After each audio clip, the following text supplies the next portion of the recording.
विधानसभा के बैदौली रोहवार में आए हुए हैं। सीमा भारती आपकी पार्टी की कार्यकर्ता हैं, क्या कुछ कहना है उसके बाद?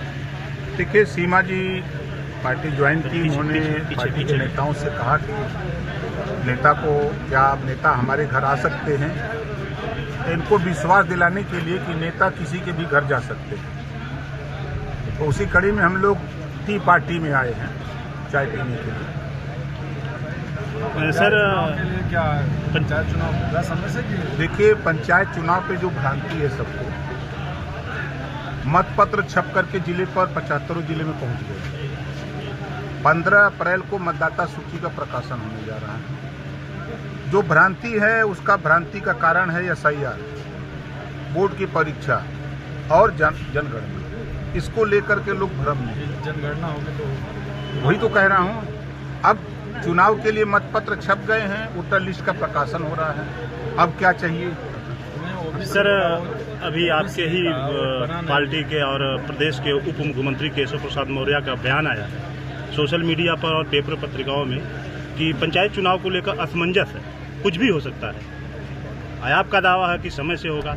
भाई, जो मुझे जो जानकारी है हमको, हम वही बता रहे हैं। एक चीज़ ये है कि जो जन्म प्रमाण पत्र जो ब्लॉक गाँव में सचिवालय बनाया गया, वहाँ से जन्म और मृत्यु प्रमाण पत्र के लिए 6-6 महीना लोगों को ब्लॉक से लेकर के तहसील तक दौड़ना पड़ रहा है। इस पर आप क्या करेंगे? देखिए, गांव में पंचायत सहायक हमारा नियुक्त, आप वहाँ पंजीयन करा दीजिए और आगे जो दुर्गति समस्या जो पैदा हो रही है, जैसे आप बता रहे हैं कितने टाइम लग रहा है, उसके निदान के लिए हम लोग प्रयासरत हैं कि ये कब मानक बनने जा रहा है कि आपने पंजीकरण कराया तो ये 15 दिन या 20 दिन के अंदर। लापरवाही कहाँ से?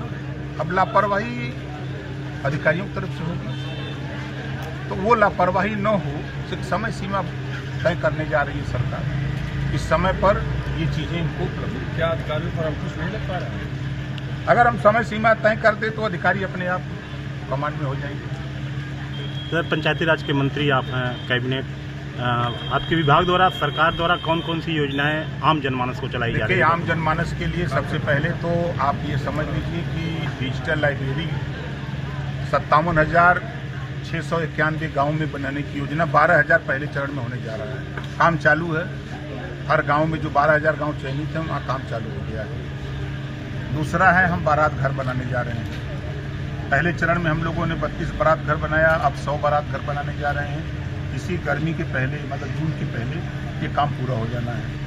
तो पूरे उत्तर प्रदेश में हर ब्लॉक में 3 से 4 जिस तरह के ब्लॉक का सिचुएशन है, कहीं छोटा ब्लॉक है कहीं बड़ा ब्लॉक है, उस हिसाब से हम लोग बारात घर बना करके, जो गरीबों की दिक्कत होती है, शादी विवाह में जाते हैं तो जो बुक करते हैं मैरिज लॉन तो महंगा मिलता है, तो सस्ते रेट पर इनको गांव में ही उपलब्ध हो जाए, या पंचायत को उपलब्ध हो जाए।